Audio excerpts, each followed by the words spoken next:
Here we go. All right. Good morning or good afternoon. For you, it's afternoon. For me, it's morning. Afternoon has just begun here. It's 1:57 p.m. in Ioannina, Greece. So Okay. I've just listened to your video of yesterday, and as you told me, that's basically what you wanted to talk about. So go ahead. Of yesterday or of today? Of today, I'm sorry. Time is strange. The one that I did a little while ago. Exactly. Anyway, folks, you get a chance to meet Aristo. He's talking to us from, what do you call that, an internet cafe? Yeah. In somewhere in Greece. Doesn't matter where, it's in Greece. And Aristos is the one who I've mentioned many times on my videos.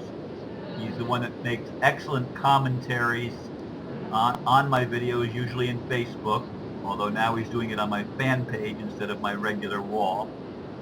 But he did compile a book that's 396 pages called From Illegality to Divine Legacy, a glimpse into the journey of Ron Van Dyke, a Facebook chronicle of Ron's videos and the commentaries of a friend.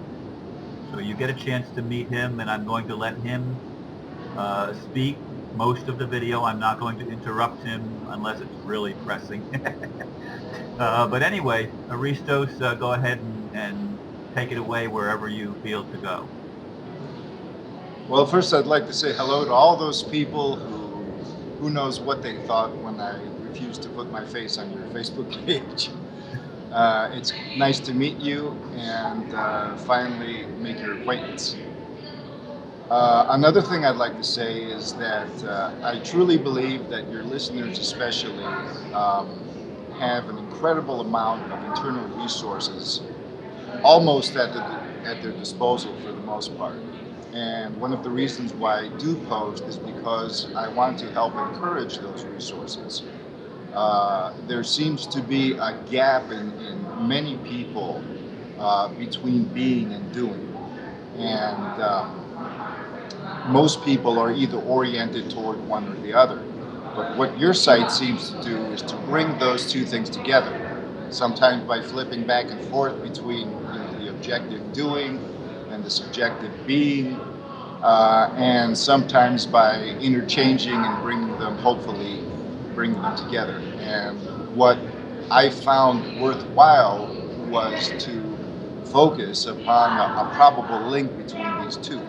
So you mentioned that you that it was worth it to talk about today's video and the topics there. And I read your blurb and basically Neil's comment. So the first thing I'd like to say is, people, it really matters how you listen to something. And that I encourage people to use their resources of being when they listen to another person and when they read another person. And that does not mean pressuring yourself to come from a place of love or acceptance or this or that, to be proper. I believe we need to release these things. What I believe is much more, what I feel, and I'm convinced it's much more practical and workable, is to ground into what you call your body, is to basically feel your presence in the chair, feel your bones, feel your heart, feel your pulse, feel your breath, and take it a step further and say, this isn't my body, this is me. This is my expression on earth. And it's very important because this is also what, in the realm of doing, the alleged elite psychopaths want to primarily take away from us.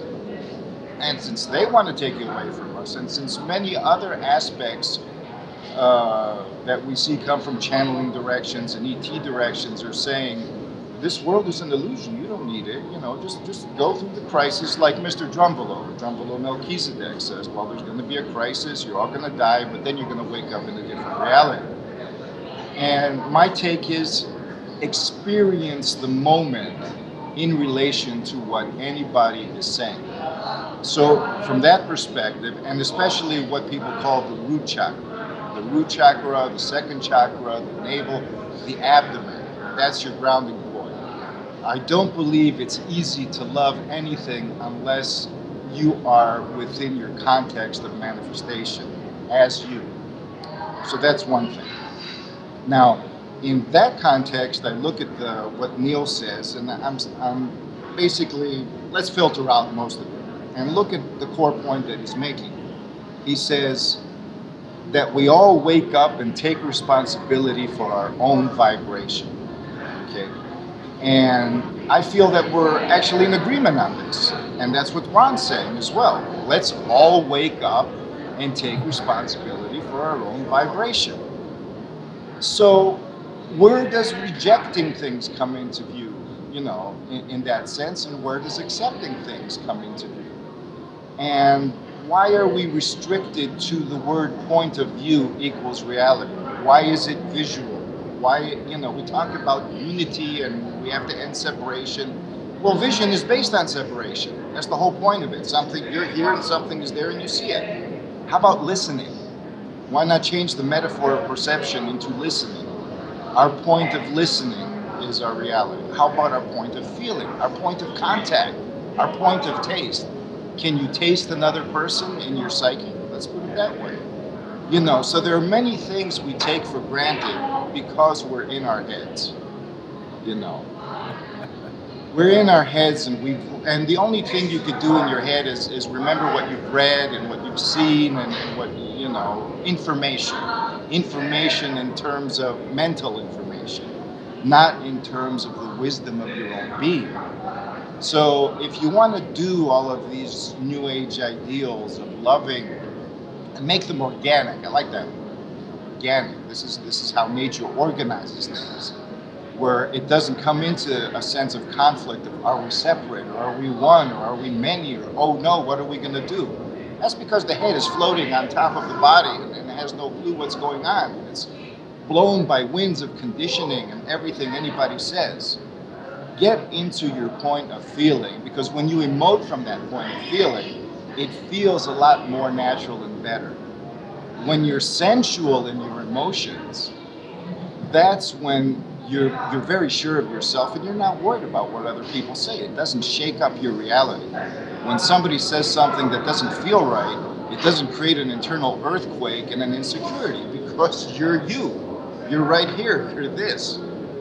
And no matter what else you may be, so to speak, when you're this, nobody can take it away from you. And I feel very strongly that for those who are confronting issues of property being taken away and things like that, well, if you consider that the meme is that, well, if you own property, we can take it away from you. So if you say, well, I own my body, or my body is my possession, then that meme sneaks into your subconscious and somebody can take away your property. But if you say, no, this is me, you cannot take me away from me.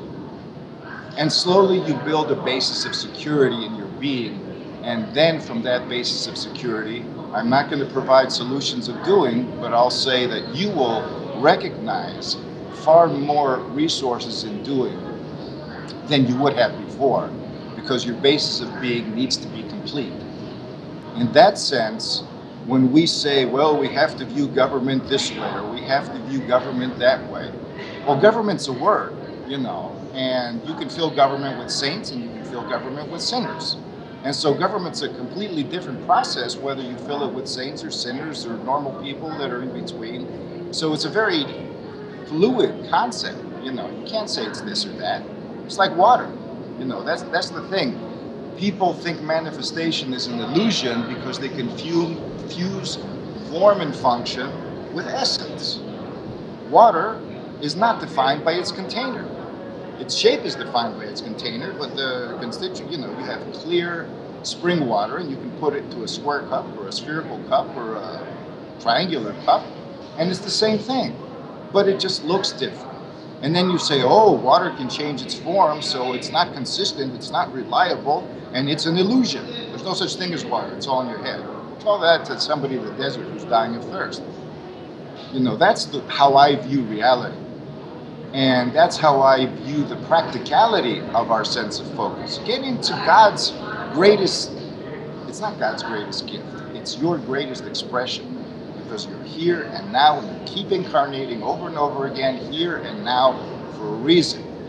because this is your treasure, this embodiment, this sense of how does it feel to be me as a body. And then it's not just a molecular physical body, but it goes out and it includes much more.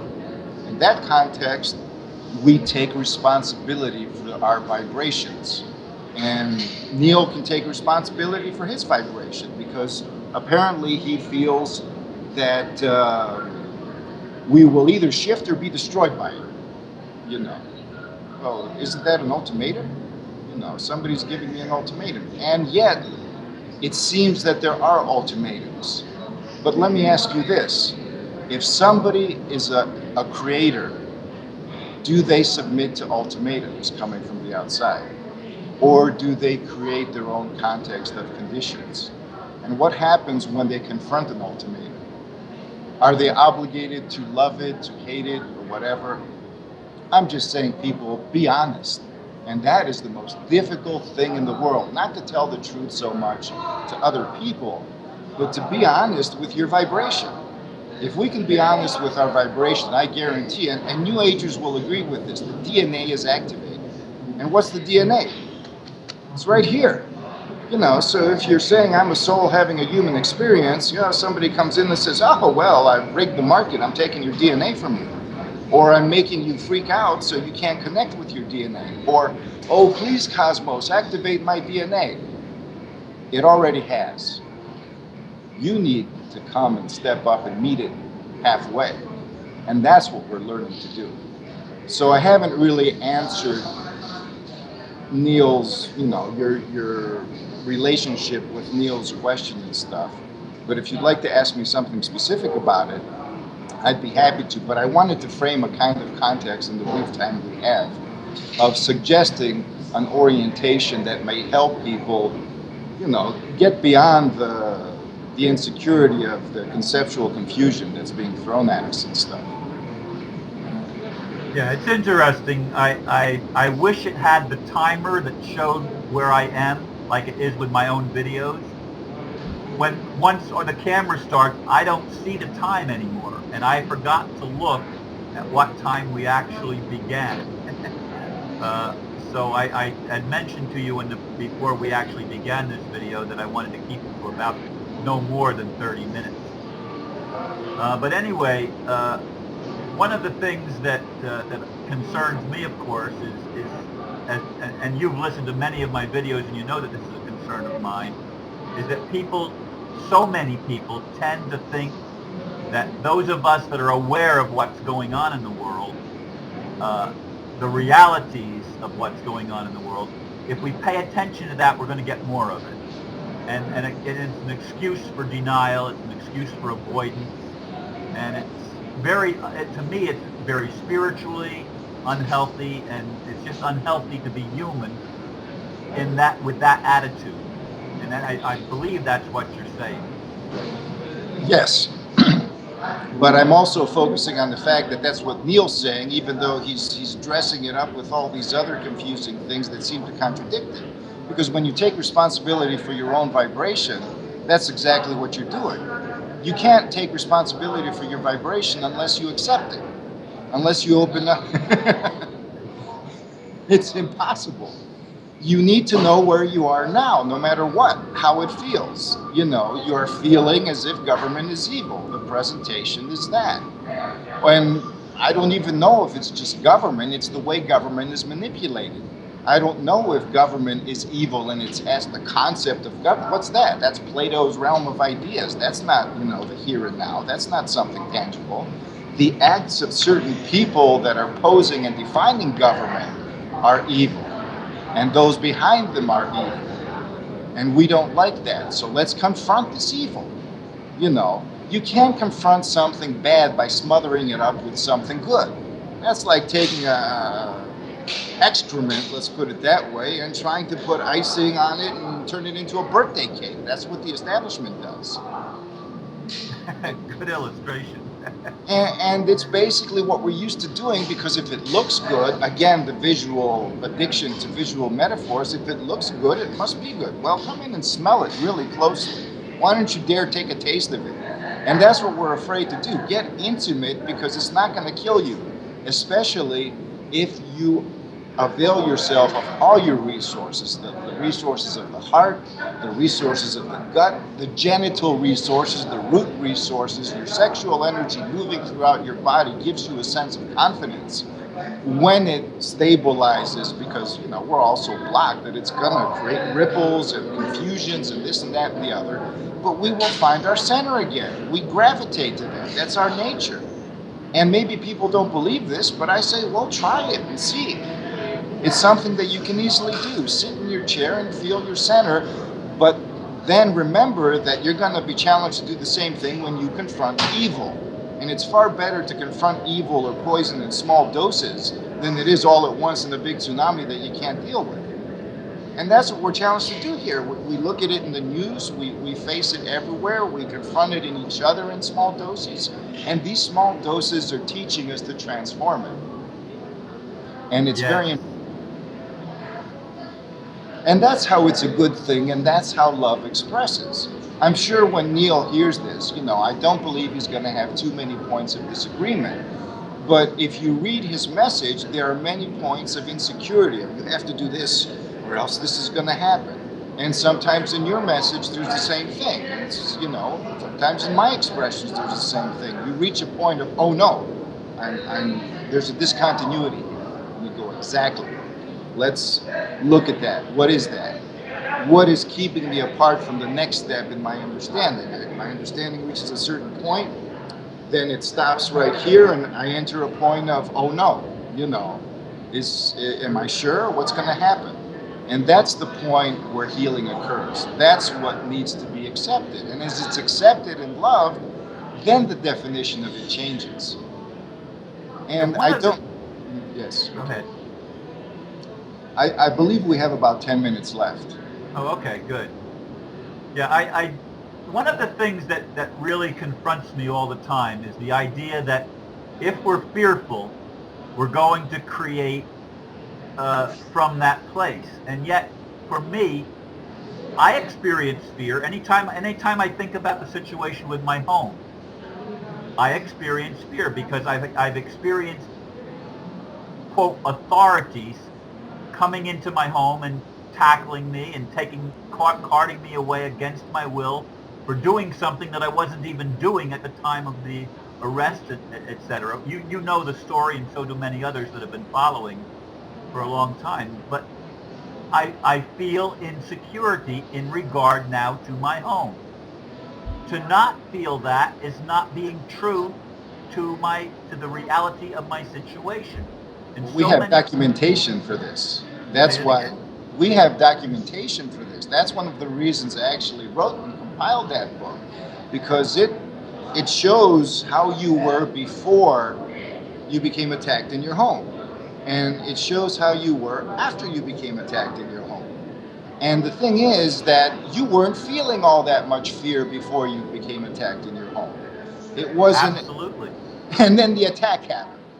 But now that you're feeling the fear, you're actually processing the threat. A threat is thrown at you, right? Fear is an emotional response. And it tells us that, okay, now you're processing the reality frame in order to get yourself out of danger, to move yourself. And so actually fear is working in our favor. What doesn't work in our favor is the unaddressed, underlying directive of a mental suggestion that says, I'm coming for you. And that mental suggestion, when the fear is avoided, you need to go through that layer of fear, and then you touch that mental suggestion. And just like in any hypnotic suggestion, if you're aware of it, it loses its power. But you need to go through the depths of the fear, which is overlaid, because they use that as a shield. That's why they like to promote fear. It's like, this is the cross against you. They treat us as the vampires, and you're all going to be repelled and run away, so the hypnotic suggestion can come in and tell you what to do. But if you face the fear, then, well, I'm taking this. This is mine. It's not just mine, but it's my power. It's my energy. And I have a conversion dynamic within me, whether you want to call it chakras, DNA, or whatever, that turns this fear into excitement and eventually confidence. Because the clothes of the emperor are the fear, and they're our clothes. We take them, we wear them, and then we transform them as we do. And then the naked emperor is the hypnotic suggestion. Once that is revealed, then you say, because we're confusing the fear with the hypnotic suggestion. Living in the hypnotic suggestion is living in the matrix. And that is what needs to be extracted. We reclaim our emotions, we can extract the program. Yeah, and we have to embrace all of our emotions. I know you agree with me on that.